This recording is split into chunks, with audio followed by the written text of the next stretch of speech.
Hey, thanks everybody for coming out today. This will be a little updated from the information that we've provided on our social media site, and I will take a series of questions towards the end. But in the evening hours of May 9th, 2025, deputies from the Tehama County Sheriff's Office received a call from a Tennessee resident. This subject notified deputies of engaging in online gaming with a Tehama County teenager. During their online gaming, the reporting party became concerned when the Tehama County juvenile began talking about school violence. The suspect went on to talk about having a manifesto and a plan to target a Tehama County school. The suspect also sent photographs of himself and an accomplice to the reporting party in the same attire and pose as the Columbine school shooters.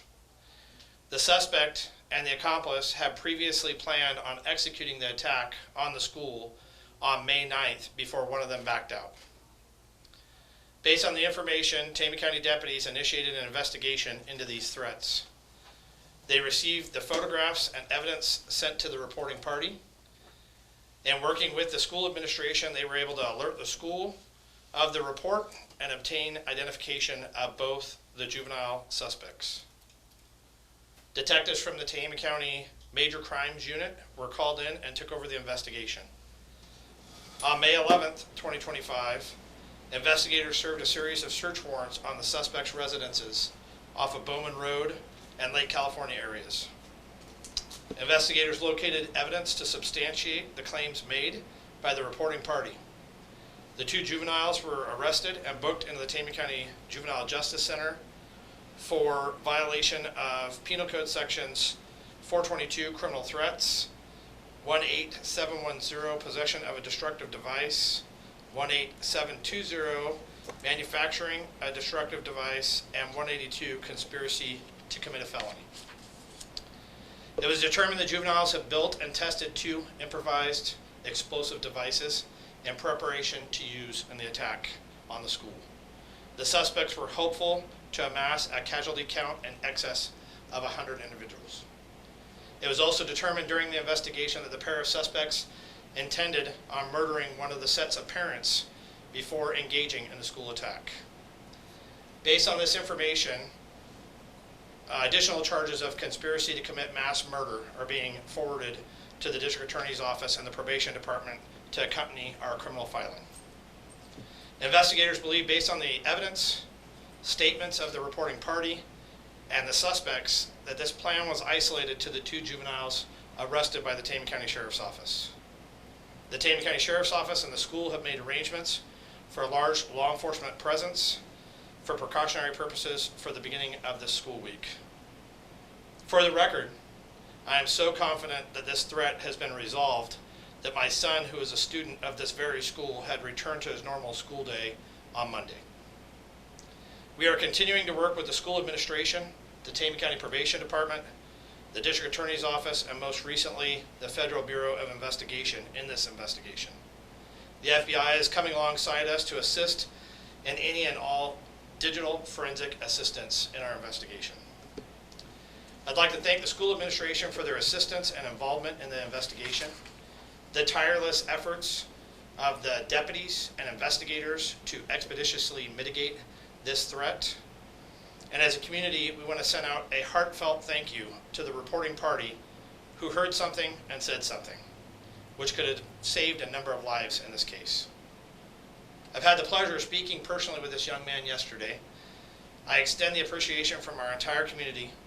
I expressed how proud I was of his heroic courage to step forward and say the things that he heard.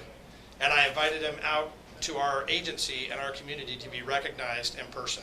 I hope he takes me up on it. In the end of this, I'd like to celebrate this young man, this particular young man out of Tennessee, this young hero, and focus the attention of this event on what it deserves to be, that this young man had the courage and heroic instincts to call our agency and notify us in order to mitigate any possible threat to our citizens and particularly our young people. I think this is a good case of where it's evident if you see something, say something, and in this case, it worked. I will take some limited questions at this time. Max? And So this young man, are we talking, is he adolescent as well, or is he kind of 20s, or what? He's a juvenile. Okay. And did he provide, law enforcement, did he provide them the gamer tag, or did he have the names of the adolescents involved as well? Yes, he provided evidence of identification, and he also provided information associated with the gamer tag, as well as other evidence that was sent to him. Yes, sir? There was mention of a manifesto. Was there any clear motive or any evidence of a clear motive? At this point, one of the things that we do know is that one of the juveniles, when they were interviewed, talked about being bullied, and that was a factor in the decision of what they were doing, but that there is no specific target identified to that in the information that we have at this time. Thank you. You're welcome. And speaking of the information you guys have at this time, is there any indication from their social medias and initial investigations that they were making this publicly known in other ways, or were indicating this in any other ways, that this is the direction they might be going? No, at this point in our investigation, what we're seeing is the isolation of this information going directly to the reporting party in Tennessee, and him saying something to our agency. We have not seen anything about who else was involved in this, but certainly that is something that we're intrigued with the Federal Bureau of Investigation as to whether or not that we can get into those levels of this. Also, I would be remiss if I didn't say, at this point the juveniles are in custody. We don't anticipate anyone else associated with that being in custody. However, we are continuing an investigation as to any parental knowledge and what may have taken place there, and if there's any criminal repercussions that may be served with the parents in this particular case. Yes, sir. Are there going to be any security measures placed at that school moving forward after this is attempted attack? Yeah, I think from my perspective, and that's really a school question, we have provided some staff at this time, but we believe that any threat is mitigated. This is unfortunately not the first time we've seen something like this in Tehama County, and so we have responses. We have training from our staff on how to deal with these types of situations. So does the school, and we are working closely with the school to assist them in any way we can as far as moving forward.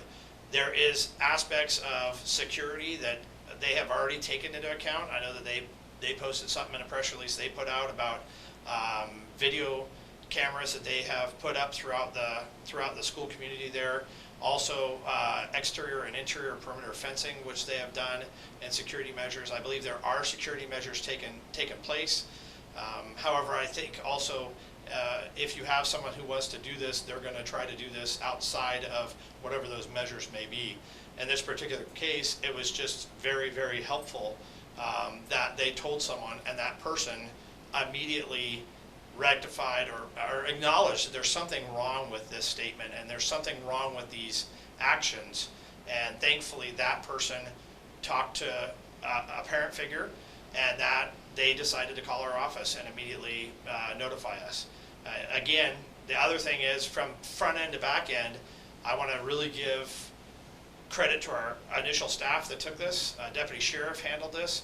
He handled it very professionally and maturely. He never discredited this statement, this threat. He worked through that investigation and immediately identified that this was serious. And that's when we brought in our investigators to continue through this investigation. So I can't be more proud of my staff on how this was handled from beginning to end, that we received this threat Friday night after school, and it was mitigated before school started on Monday morning.